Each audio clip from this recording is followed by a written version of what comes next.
And welcome home. I'm Reverend Josh, and I serve as one of the co-pastors here. Hello, everyone. I am Reverend Venida. I serve as one of the co-pastors here. My pronouns are she, her, hers. And it feels so good to be in the service today. So I have a question for you all. Have you ever gone home, returned home from maybe college or some other experience, and things have changed? Maybe you don't have the same room. Maybe your house has been remodeled. So when I was growing up, my house went through a number of different changes. Well, the front entrance was a front porch, and then it moved to a side entrance, and then we had a garage, and then that was torn down, and then we had a carport. And it went through a lot of changes. But I will tell you that with all the renovations and remodeling projects we did at our home, the love was still there. We still had people that would come and hang out. We had a ton of sleepovers, and we had a number of people that actually lived with us for a period of time, maybe a few months, up to a year. Our home was home to so many people. Last week, our worship pastor, Angela, talked about coming home after the loss of her husband, Pierre, and how raw her feelings were going back home. Our founding pastor, Jonathan, talked last week about rediscovering home after no longer being pastor here, and how anxiety-provoking that was and how disorienting that was. There are times when we come home and things have changed. What do you do when you come home and home is not what it used to be? How do you react when you return home and home is no longer what it used to be? Home is no longer homey. Mm-hmm. Amen? Yeah. There's an uncomfortable feeling. And when I arrived at this church last year, I had my commissioning on August 1st, 2021, and Jonathan and I shared, and we did a tag team sermon. I was so happy, and I was welcomed with so much joy and open arms. But I have to tell you, I walked into a home that had been upended. I walked into a home that was experiencing so much grief. And while it was a joyous time, it was a bit disorienting because, wow, I was excited. And then a number of people were grieving and mourning the loss of their pastor, Jonathan. And I felt like an intruder, in a sense, because this was a sacred place. And me coming in during the time that I did made a number of people feel very uncomfortable. And their home was no longer the home that they knew. Yeah. And I arrived to this home at the end of October of last year, so just a few months after Venida did, and after the big transition of both Jonathan and Kai leaving, and just all that the congregation experienced coming out of a pandemic, right? I think we all wished and longed for, right, coming home to some familiar places, and therefore to be some normalcy after a pandemic. And for many of us coming back to church after a pandemic, right, you experienced it as like, oh, this is really disorienting. These aren't the familiar pastors and leaders and faces and experiences I had before.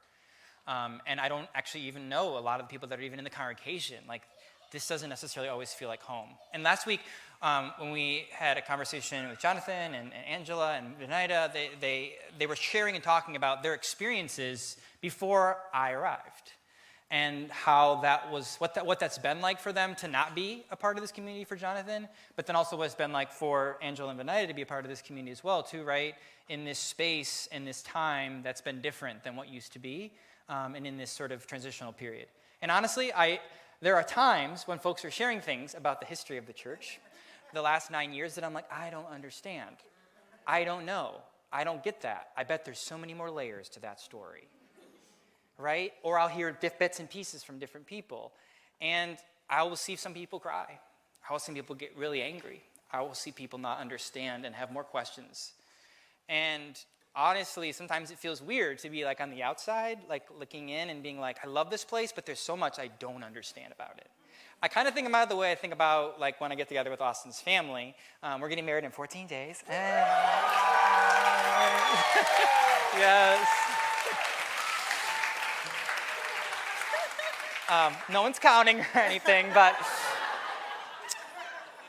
so we've been together for almost 3 years, and whenever we're with the family and we're together, there are things that they share, stories that they tell that I don't know, that I'm not privy to.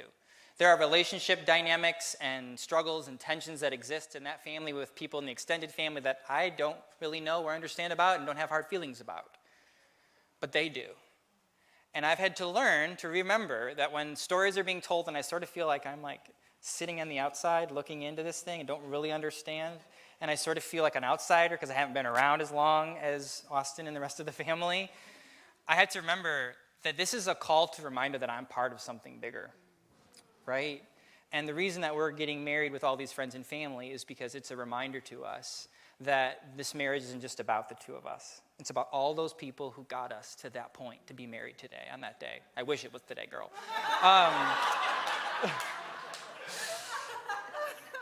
And I think that's a good reminder for us as a community, right? Yeah. To stop and to pause and to think about where we are in all of that. So, okay. This is also the first time we've ever co-preached. It's really fun. I love it. But it's also really new. I was just affirming you. Love that. Affirm me. Thank you. My marriage or the sermon? Okay, both. Yes. Okay. Both. Good, thank you, because I need that. Asking the question of where are you is interesting, right, in all of this, because in Genesis chapter 3, there's an interesting question but God asks Adam and Eve in the garden. They're hiding from behind a bush after they've made a decision to do something God told them not to do, and God asks them one simple question: where are you? Now, God's not stupid. God knows exactly where they are. God's actually standing on the other side of the bush. God knows exactly where they are. But he's asking them this question, I think, for a profound reason, because they've estranged themselves from God, right? They have found themselves distant, not near God, not communing with God as they normally would in the night. They found themselves in this place that's on the outside of where they used to be. And God is calling them, I don't think, to ask them, where are you, like, physically? I think God's asking them, like, where are you spiritually? Where are you emotionally? Where are you mentally right now? Because I can sense there's a breach between us. And it's not because anything I've done. I've come to the garden like normal to commune with you. Something's different. It's you. You're hiding this time. They didn't have to do anything, sacrifice anything, be anything, do anything to make God come to them. God just came to them. They are the ones that turned themselves from God, right? And so the question of where are you, I want to ask us this morning that same question, that fundamental question as we come home into this space, as Adam and Eve's home was disoriented in the beginning, is where are you? Are you hiding? Are you still filled with shame and guilt? Are you deconstructed, so certain of what you don't believe, but have absolutely no idea what you do believe? Are you unsure of what God's role is in your life? Are you unsure if you even wanted to come home today? Maybe it's because of the pain that's been caused to you in this community or in another community. Maybe it's because you're afraid and you're concerned what it would look like to trust another church community again.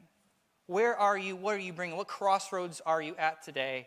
What are you bringing into this place? The same question that God asked to Adam and Eve, where are you? I think if we answer that, that too can bring us home to God, to self, and to others. So the next chapter, Genesis 4, picks up with Adam and Eve's kids, Cain and Abel. And Cain was jealous of Abel. They were in a dispute. And we pick up at verse 8, where Cain encourages his brother to go out to the field. So here we are. One day, Cain suggested to his brother, let's go out into the field. And while they were in the field, Cain attacked his brother Abel and killed him. Afterward, the Lord asked Cain, where is your brother? Where is Abel?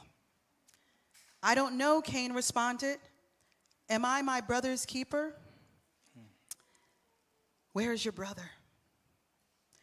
This is the question that God asked Cain after he and his brother have a fight. And he winds up killing him. And it causes us to reflect today about our siblings. So we're asking ourselves the question as we contemplate today's sermon. Where are you? And where is your sibling? Are two fundamental questions. This sounds like my mother because my mother would always say, charity begins at home and then sheds abroad, right? And can't you see the greatest commandment linked up in all of this? We are to love God, ourselves, and others. And these brothers, this brother, Cain, killed his brother. And this was a grave sin, to kill someone who is so close to you. It made me think about the sins in our society and the weight of so many issues that we are struggling with today as a community. And it calls for us to ask the question, where is your sibling? Where is your sibling when they don't have access to resources like other people do? Where is your sibling when they are not able to earn a living wage? Where is your sibling when they are out there experiencing houselessness? We are to ask ourselves this question: where's your sibling? Under the weight of racism, misogyny, and all the oppression that our society is experiencing today, it is so important for us to reflect and ask the question, where is your sibling? And so I want to ask that same question, and name the elephant in the room that I've had many conversations, and I know Reverend Venida has many conversations with people often who come back home to church on a Sunday, and they look around the room and they're like, where are my siblings? Where are the people that I used to worship and be in small group with and serve alongside? Where are these people post-pandemic, post-transition, right? Where are people? And it's hard, it's difficult, because reality is meeting new people is just exhausting, right? Building friendships and relationships. Austin and I moved here 11 months ago, and trying to make friends is hard already. Making friends in New York City, it is tough. It's difficult. So many friend dates, so many to find the people that you jive and you connect with, right? It's hard. And also coming to church and making friends and new connections. And after you had something for so long, and to try to reach across the aisle and meet someone new and make a new connection and put time and investment in, that's difficult. But also even more than that, right? Being able to come back to church again and trust church people again after you've been hurt, that's tough too. But we can't, in order to be spiritually healthy, we can't just think about it as where am I? What do I need spiritually? In order to be truly spiritual and spiritually fed, we must ask the question, where am I, and where is my brother, my sister, my sibling? How do they need to be loved and supported as well? I think that sometimes we have to really ask ourselves, what is the role that we're playing in this mutual exchange of church? Church is one hand washes the other. It's not a place we just come to consume something or we just tune in and consume something, but it's also a space where we're called to give something. And it doesn't have to be a regular volunteer scheduled thing. It can simply be you choose to get up and to come into a space and to worship because you know that there may be someone in church that day that needs a hug from you. And that there's going to be a Sunday when you're going to come to church and you're going to wish and hope that there are people in the room that will provide a hug for you. And there's going to be Sundays when you wake up and you don't feel like coming, or you just sort of want to tune in, maybe listen to it more like a podcast for a moment and not engage in the life and the community and connection of the church. But reality is there someone here that needed you to listen to them talk about how hard their week was, or to pray with you, or to be in this room? The energy that comes from singing and believing and trusting in something when you're not sure if you believe it anymore, but you walk into a room with people who do, and they carry you through on their coattails. That's the beauty of church. And I think sometimes we've lost that sense of home during this pandemic. But I think this church also, particularly, we have lost a sense of home as we've gone through so much transition. We are a baby church. 10 years is not that long. We don't have endowments to fall back on that have been around for hundreds of years, like many historic churches in this city who can survive on 10 people because they've got millions in endowments. We are a baby church, and it requires all of us to ask not just where am I, but where is my sibling? How am I loving them so that when I need to be loved too, that they're there for me? And as we come home into this space, we've, as a staff, asked ourselves so many questions, right? And, how do we get people back? What can we do to draw people? So right after the pandemic, we only had one service. And before the pandemic, the church was able to have 2 services, and it was a wonderful experience. And the pandemic hit, we had the one service, and then there was a push for the 2 services. All right, let's have 2 services. Why? Because we did it before. Mm-hmm.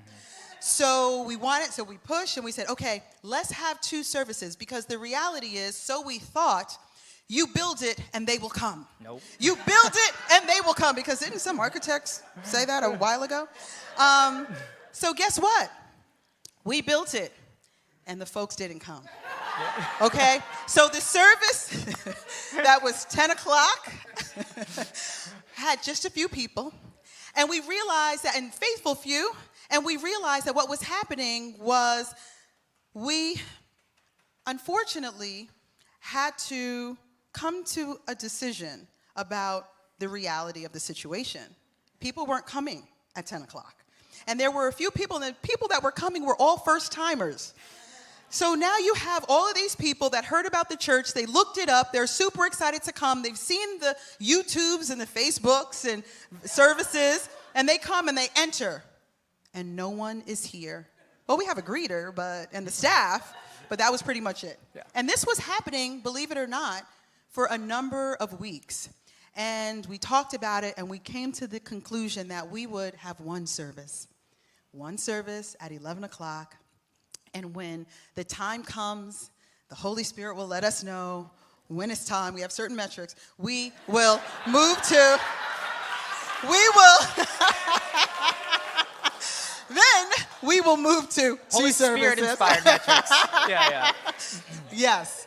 So that's where we were, right? Because the reality is we want to be connected, and we felt that moving to one service was more important. And then, because we had a bit more time, we decided to move the Kinship Cafe in person. So those who tune in virtually have the opportunity to have a fellowship called Kinship Cafe right after the live stream. So we decided to do it right after church. And we sit around in a circle, we process together, we talk about the sermon, we ask questions, we share comments, and it has become very popular. People are very excited about staying after church and engaging in conversation, while the teardown team, you can volunteer for the teardown team, they're tearing down around us while we have our Kinship Cafe. And it's been a tremendous blessing to be able to shift and adjust when we needed to in our home, to be able to remodel a bit, to be able to change the look a bit. But guess what? The love is still here. The fellowship is still here. The people are here, and they're coming. So many of us grew up in traditions where you had to do X, Y, Z to be in right communion with God. And I know from my legalistic Pentecostal background, yes, everything was a sin. Everything was a sin. But we don't want our community to be loaded with a lot of obligations, a lot of checklists. However, at the same time, it does require, as a church family, as a church community, our active participation, right? As we love God, as we love ourselves, and as we love others. This is a mutual exchange, as Reverend Josh talked about, and this helps to define our faith. This is what helps to transform us. And this faith is to foster that uncommon kinship, and that's why our faith is so strong when we have this uncommon kinship. And we are called to live authentically and generously. Jesus championed those in need, and how edifying and restorative it is when we can live into that. as well. Yeah. So, deep confession. Brace yourself. It's not too much about you, babe. Don't worry. I know you're always like clutching your pearls. So I kind of had a very disordered family life. Like home has always been very transient for me, whether that was with living with my grandmother or because of my dad's alcoholism, being in and out of stable housing. But also, like, my mom was a very stable home force for me. My mom and my grandma were like people, not necessarily places. And a lot of that was because of the very toxic relationship I had at home with my stepfather. And as I've gotten older and done therapy, I've learned that I really, really, really take pride in keeping a very orderly home and having it very homey. And the last 3 weeks of moving to a new place in Crown Heights have been very triggering for Austin and for me, right? It's been really hard because I want to unpack right away. I want home to be home right away and comfortable because I live in a state of anxiety if everything's not perfect, because I didn't have a perfect home life. And I've done this for my whole adult life, wherever I've lived, like worked very hard to make home home. So much sometimes to a default of harm, right? Like where it's almost like hurting me to force it to be perfect. And so I have to like learn to find the balance. And I think many of us in our faith, in this faith community, like we've been a part of churches, we've been a part of homes where like we've given ourselves too much and we get burned out, right? And so we're as Reverend Venida named, like we don't want you to like kill yourself trying to make things right for all the sins you did on Saturday night by serving big time on Sunday morning. Right? Like, I don't even know if I've ever used the word sin in a sermon before. And and so it's this interesting tension, right, about what is it that God's calling us to live into, like making this place home for those who have not had good home lives in other churches. But also, you are a fundamental part about making this the home that you never had in other churches. You are called to bring the best parts of this. Austin and I talk a lot about wanting to have a kid one day and like what that means and what that looks like and what our home will be and how different that will be or how same that will be to our experiences or similar that will be to our experiences of our homes. And so we are called as a community to form this community. Those who've been here a long time and those who are brand new, to bring the best of both. Those who come from all different faith traditions and backgrounds within the Christian faith, as we bring those things, we truly make ourselves the interdenominational faith that God's calling us to usher in. And I believe that God's calling us to actively be a part of that. It's not transactional, it's transformative. Amen. When I was in 8th grade, I fell in love with the poem by Robert Frost. It's a very, very old poem. And it's entitled The Road Not Taken. And I'll read the last stanza for you. It says, 2 roads diverged in a wood, and I took the one less traveled by, and that has made all the difference. I took the one less traveled by, and that made all the difference. Forefront is so important for us to think about this road less traveled. It is a road that could be conceived as 2 different churches under the same name coming together, the former and the new. And meeting new people and connecting, sometimes it's a bit challenging, right? And we may be asking, where are all those other folks that I used to know, and who are all these new people? And you know, you have to meet new people, but sometimes we hate meeting new people, as we shared earlier. Do we have that meme? Okay. No meme? All right, fine. But it's hard at times, right? So I am encouraging us to think about the road less traveled. Forefront is a special place. It's a special place when your founding pastor can come back and actually share a sermon. Yeah.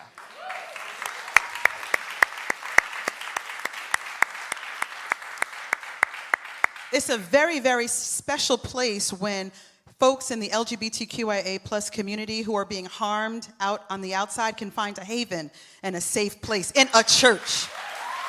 in a church. It's a special place when a lot of folks who've come from white evangelical spaces can come into a space and say with authority, we are striving and we will be anti-racist. It's a special place. Our name is so important because we are technically at the forefront of a lot of transformative things happening. And we are just encouraging everyone to travel down this road with us. It's not our church. It's not the staff's church. It's not the leadership team's church. It's not the deacon's church. It's not the group leader's church. This is our church. This is our church. And it's so important for us to be invested in everyone at the table, not just the familiar family. Yeah. It's getting harder and harder to sit during this sermon. I know. I want to pace. We had move. a plan. We said we would sit. We're going to stay seated. Just stay seated. And so the road less traveled really is us making intentional decisions as a community. It's those who have been on a point on the road less traveled who have reconstructed something of their faith, choosing to intentionally make relationships with people who are deconstructing or deconstructed to help them along that road and that journey of their faith. It takes energy, it takes time, it takes intentionality, but it is what we must do to redefine and reclaim Christianity for the next 500 years. Instead of just losing our faith and discarding it during the deconstruction and living in disorder, instead partnering with one another, supporting each other, the old and the new coming together to know and to make commitments to be a part of this faith community in unique ways. I want to name something that I think is interesting. You know, in this city, a lot of folks come and go, right? They stay for a time and then they leave. And folks who call this home and have been grounded for a while, sometimes we get into this, not me because I've only been here 11 months, but you, I'm going to point to you. You get into this sort of like rut, right, of like, well, this person's not going to be around long, I don't want to invest in them. I don't want to give my energy and time because I don't know how long they're going to be around, or they haven't been around that long, so who knows if they're going to stay. People start taking bets how long they're going to last. And I just want to name and say this, like, whether someone is in your life for a few weeks, a few years, a few months, they matter. Amen. And you matter to them and the stamp that you've made in their lives and they've made on your lives. And if we live in a state of only being invested in the people that we think are safe, we'll never get to a safer place as a community. We'll never get to a better place. We must learn to live in the moment, for the moment is all we have. And we must learn to love and to see the people who are before us. Cain and Abel, they didn't think they were their brother's keeper. But God reminded them, you are your sibling's keeper. Yes. And so church, where are you? Where are you? Check in with yourself. Do your work. And don't just do your work for yourself, spiritually, emotionally, physically, mentally. But do it so that you can be there for your siblings. Yes. Because that one hand washing the other, that is what's going to form this community. That is what's going to usher in the next 500 years of Christianity. Amen? Amen.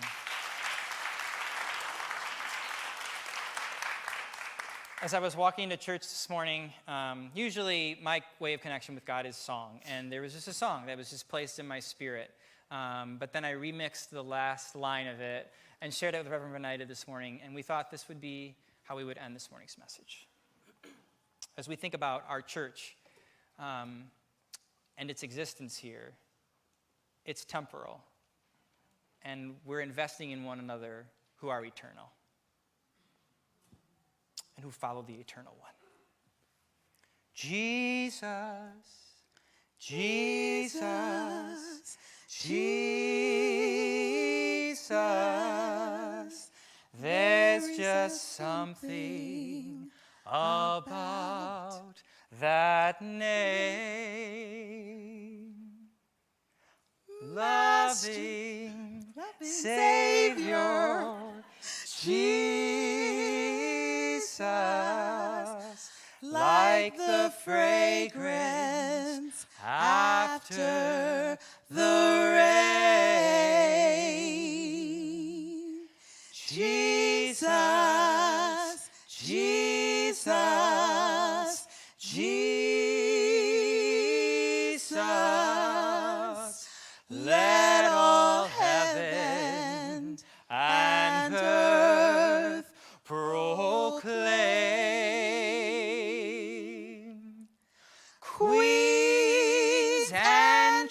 churches, they will all pass away.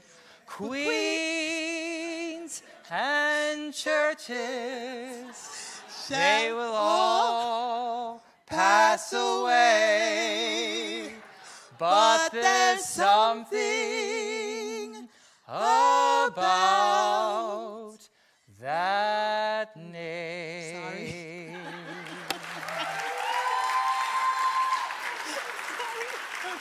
So good.